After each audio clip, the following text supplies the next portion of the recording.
Hey, good morning. It's good to see this group again.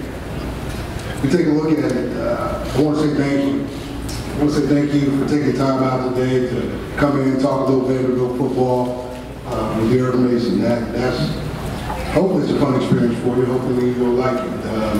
Vanderbilt football is on the rise. As I look at our program and where we're at and what we've done, I thought in 2016 we took several steps forward to be a better program. You looked at how we finished the season, 4-2, got us to the bowl game, the first time in my tenure, and that was an exciting time for us. Definitely not satisfied. This group is definitely moving forward, and I talk to our guys about it all the time. It's about the work. It's a daily process to make sure that we can work hard to achieve, push ourselves in the right direction, become Vanderbilt men. As I look at where we are too, we're starting to close the talent gap. When you talk about recruiting and what it looks like for us, Vanderbilt's definitely on the rise. We look to yield the top 25 recruiting class, better than any of the classes that we've built since I've been here, and that's growth. That's part of where we are. That's part of where we need to be. And so we're moving the envelope, we're pushing the needle. Our factors for improvement in 2017, been looking a little different. I look at the staff continuity and where we are. For the first time in a couple of years, and I've got no movement. And Coach Lewis, who's now a consultant for me defensively, will be in an analyst role. Warren Beelan, who was at Wake Forest, who was at Vanderbilt with Bobby Johnson, is now back coaching outside backers. And both of those gentlemen have made the transition extremely smooth. But anytime you have staff continuity, it means same voice. It allows you to move in the right direction. As I look at where we are offensively, it's good to have Andy Lovewood back.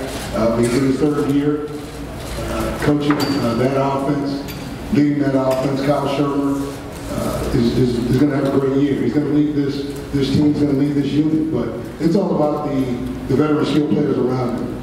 You look at Ralph Webb, Trent Sherfield, Caleb Scott. These guys are ready. They've been ready. They've come into their own. When you hear names like Nathan Marcus, Justin School, these guys have played football in this conference. And I've said this before, but when your team grows up, you got to change. So as I look at where we are offensively, the future is bright, but the future is now. As I look at our defensive progression, we actually returned 7 of our top 10 tacklers defensively.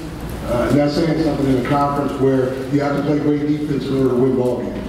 So for me, extremely excited about what the camaraderie, continuity, and leadership looks like defensively.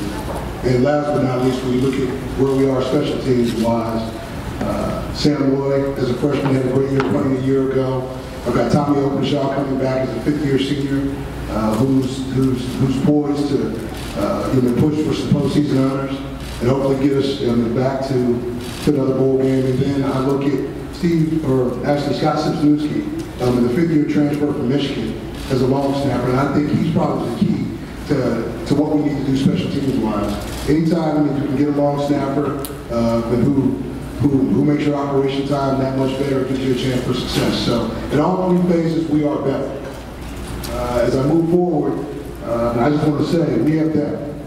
For the first time in my tenure, I look at depth on this football team, and I truly believe that we got a chance to do something special.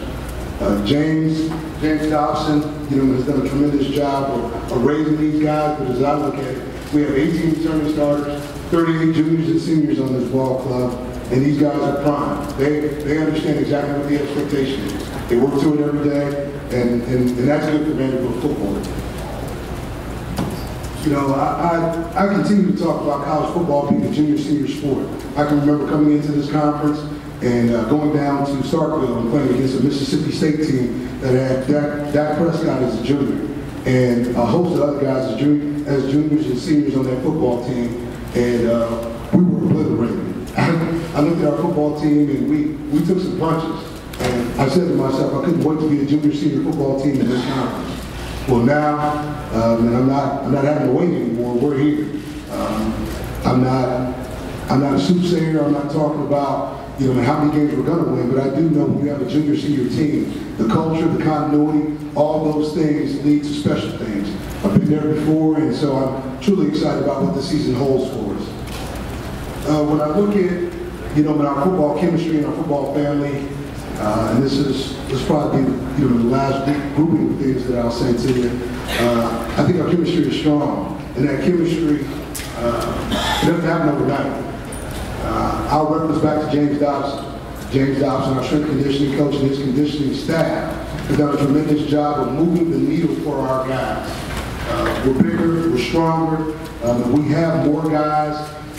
The chemistry in the room is outstanding. They understand what the expectation is, because they work towards it every day. So as I look at, you know, where we are, who we are, you know, how we compete, again, it's an everyday process. These guys have done a terrific job of you know, working hard and doing the things I've asked them to do. When I look at our leadership is really deep on both sides of the ball. I brought Warren Burks, Kyle Shermer, and Ralph Webb, the SEC media there, but I could have brought 3 other guys, okay? And I probably had about 20 to choose from, because that's how much maturity and leadership we have on this football team.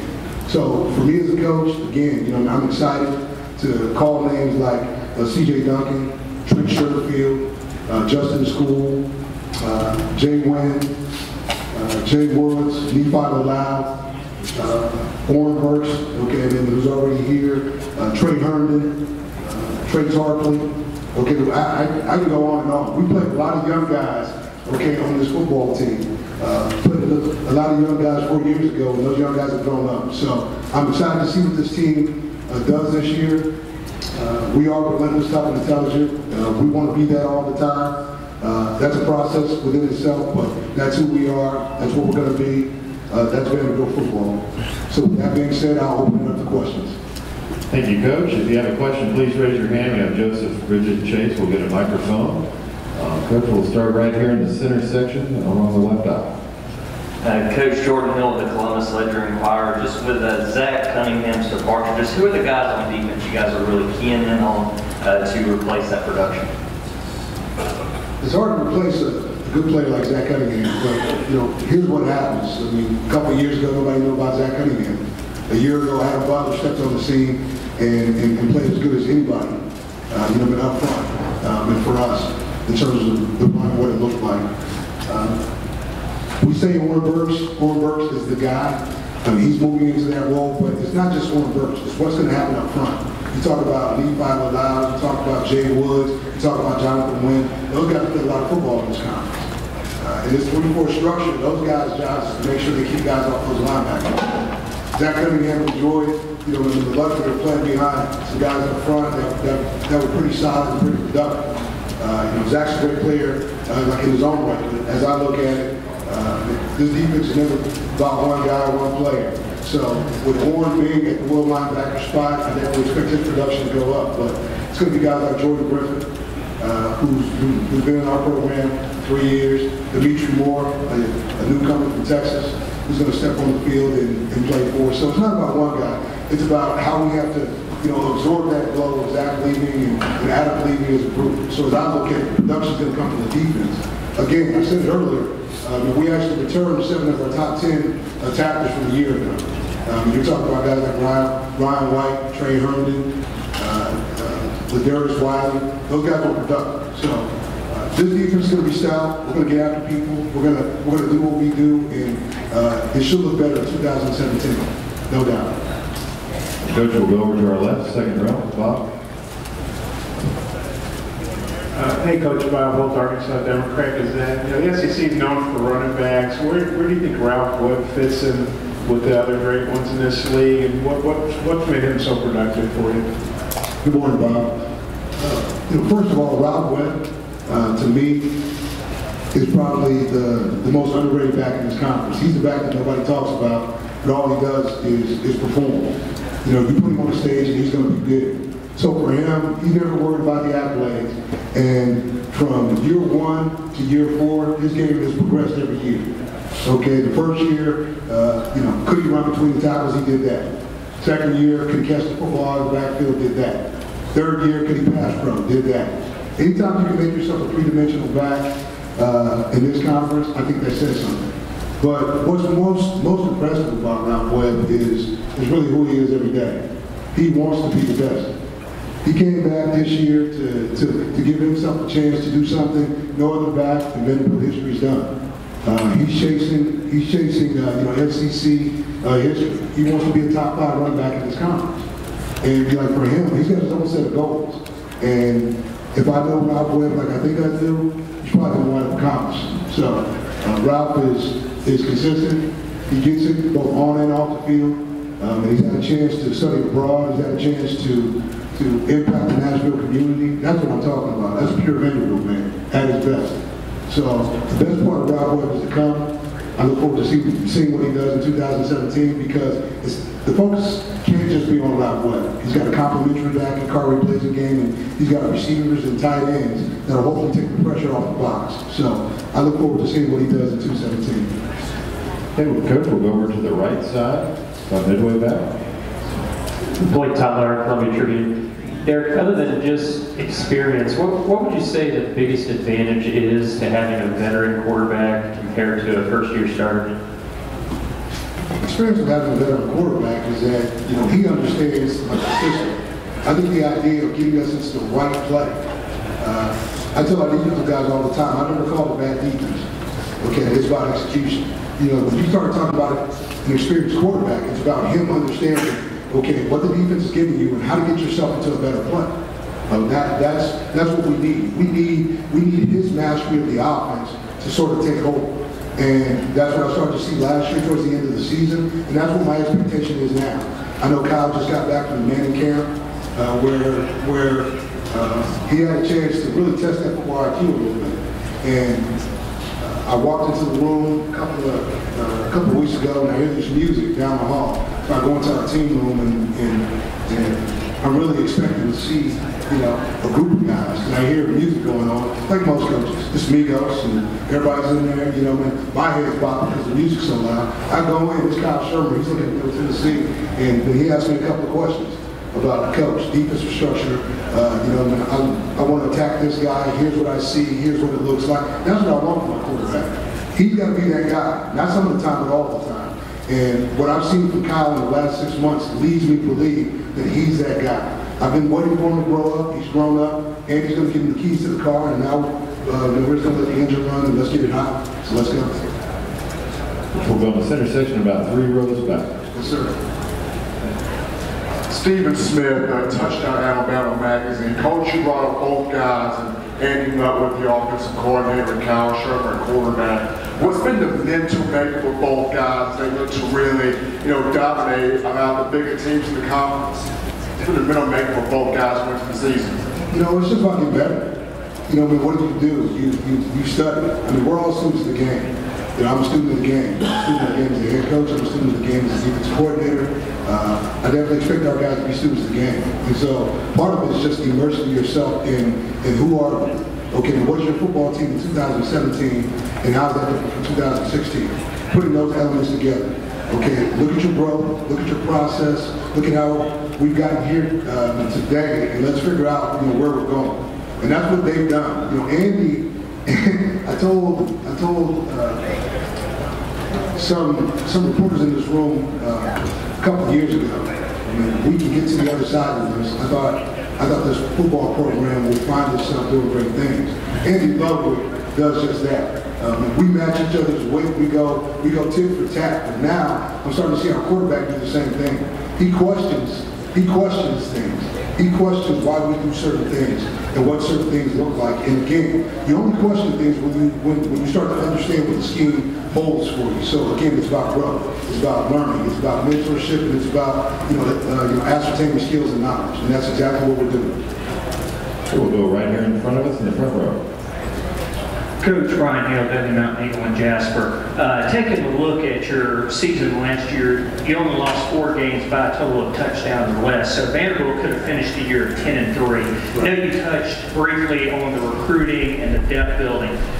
Together with the leadership that you returned, do you believe that this will finally push the program up to where those close games are actually turned into victories? Thank you for the question. I feel confident about where we are.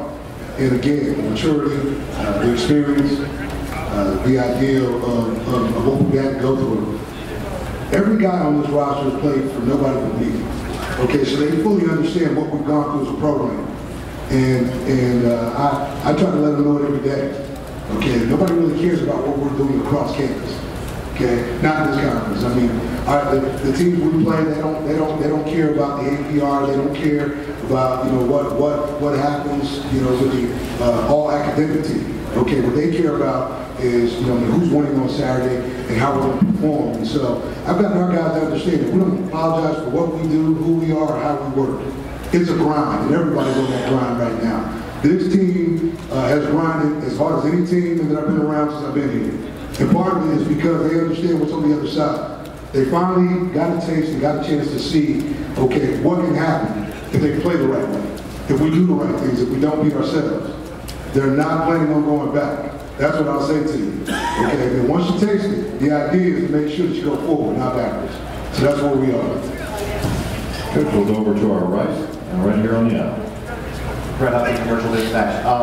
Going back to the kick, Zach Cunningham blocked against Auburn, that play is now illegal. I'm curious what you thought of that rule.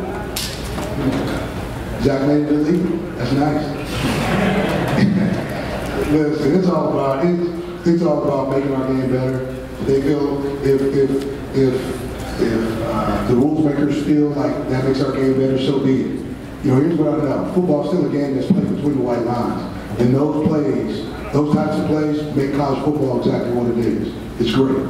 So for me, it's part of history now. So we'll show the real from time to time. It'll be good to see. But when it's all said and done, that's where we are in 2017. Coach, we'll go over here to the left, alongside the wall. Coach Hannah Stevens, ESPN Radio, Huntsville, Alabama. Going back last year against Tennessee, what did that win not only mean for you as a team, but for you personally? For me personally, it took us to a different spot. It took me to a different place. It took me all the way back to my first game at Vanderbilt University and the time delays and the storms and the unkept expectations. To now truly understanding exactly where we were. On a cold November night, and we're sitting there and we're watching Vanderbilt play as good football as any team in the country. And that was a special moment. I just had a chance to see the video when I was sitting in the back, and it always stirs up emotion. It takes me back to that time. But here's the thing, I know this. That was one moment in time. This program's got to go forward. That's only the beginning. Okay, but we built something here on West End that we know is special. And I'm not trying to convince anybody to get behind it. The movement's already started. Okay, but we're here. We're moving in the right direction. So, if you want to see great football, if you want to have an opportunity to see a great team doing great things, come check us out. Thank you, man. We'll go back here in the center section along the right aisle, Todd. Hey, Coach, Tom Hall with Kansas City Star. I was curious about Kyle Shermer, and obviously he's a guy who's taken some heat at different times in his career, but is it fair to judge quarterbacks by wins and losses? I think in our game, that's the only thing quarterbacks are judged by. Okay, when you look at what we do, as coaches, we're judged by wins and losses. When you look at quarterbacks, they're no different. Extension of the head coach. They have to be able to play big on a big stage. They got to be able to perform big on big stages. And Kyle Shermer has impressed me because it's rolled off his back. You're talking about a young man who grew up as a coach's son. He grew up throwing to professional athletes as a young guy. He's never really been worried about the media, the expectations of the media. He's good with who he is. He knows who he is. He's got a head coach that knows who he is. So for me, I just tell Kyle, man, be who you are, have fun, lead your group. Let's make sure that we can move this program from where we are to where we need to be. And that's really the focus. I love this group. I love this team. They love me back. And right now, we feel like we're in the midst of a renaissance. So let's get ready to make this thing right. Let's have some fun.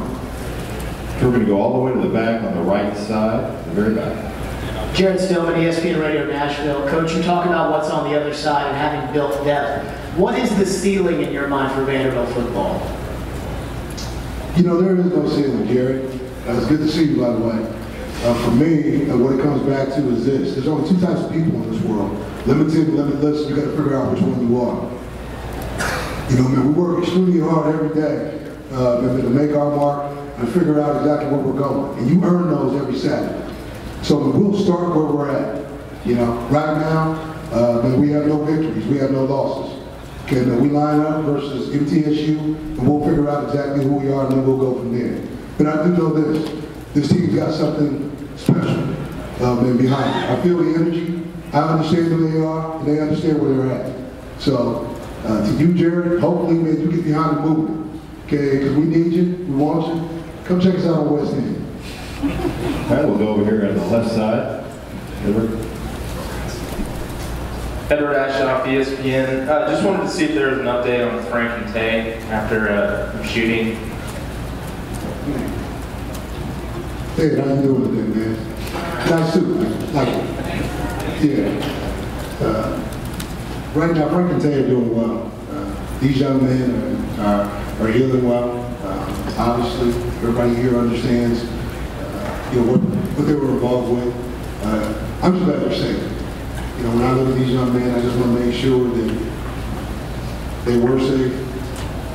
I don't agree with decision-making processes of these young men all the time, but I do know this. These young men are healthy, they're safe. I talked to Frank 2 days ago. He can't wait to get back with his teammates. These guys are suspended indefinitely, but you know, when you look at it, I'm just trying to get young men from where they are to where they need to be. Making good decisions is what we're about.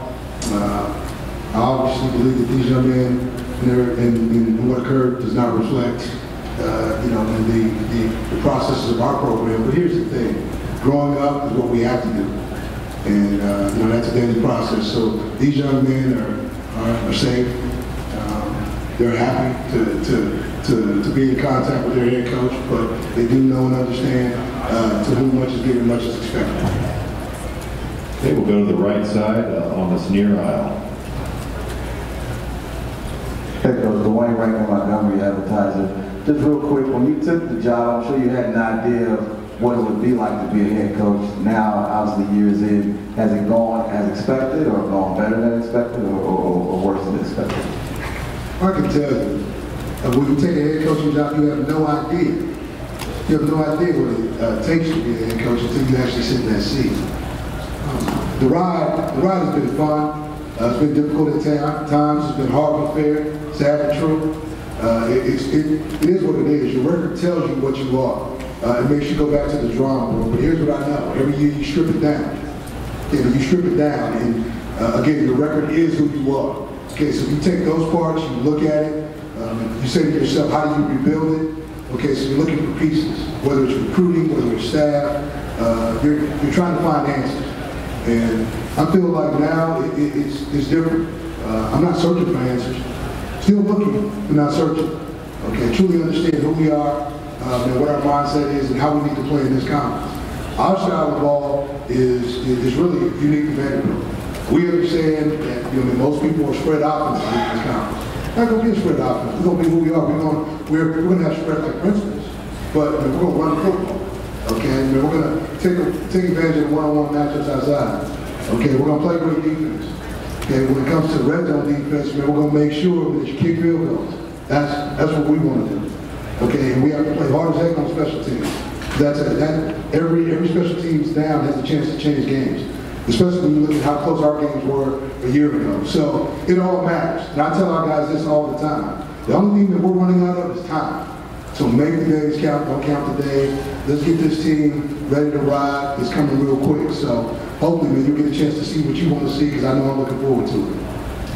Coach, we'll go over here to our left side, about 3/4 of the way back. Adam Sparks of Tennessee. Derek, I know you relish facing elite coaches. Alabama is your SEC opener this year. What are your thoughts on facing a Nick Saban team, and what influences maybe has he had on you as a defensive guy?